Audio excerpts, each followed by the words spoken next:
বছরের মাঝামাঝি সময়ের মধ্যে নির্বাচন চায় বিএনপি।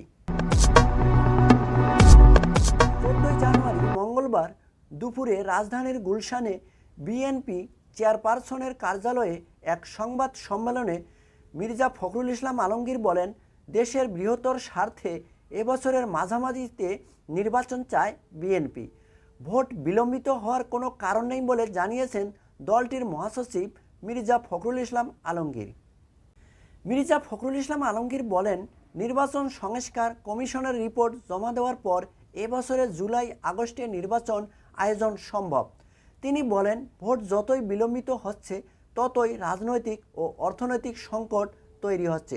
এ সময় তিনি বলেন, জাতীয় নির্বাচনের আগে স্থানীয় নির্বাচনের প্রশ্নই আসে না। তড়িঘড়ি করে ফ্যাসিবাদের বিচার হলে তা প্রশ্নবিদ্ধ হবে। যে বিচার শুরু হয়েছে তা অব্যাহত থাকবে বলে জানিয়েছেন মির্জা ফখরুল ইসলাম আলমগীর। এবং একই সাথে সীমান্ত ইস্যুতে সরকারের শক্ত অবস্থানের প্রশংসা করে বিএনপি মহাসচিব দলের পক্ষ থেকে সরকারকে ধন্যবাদও জানিয়েছেন।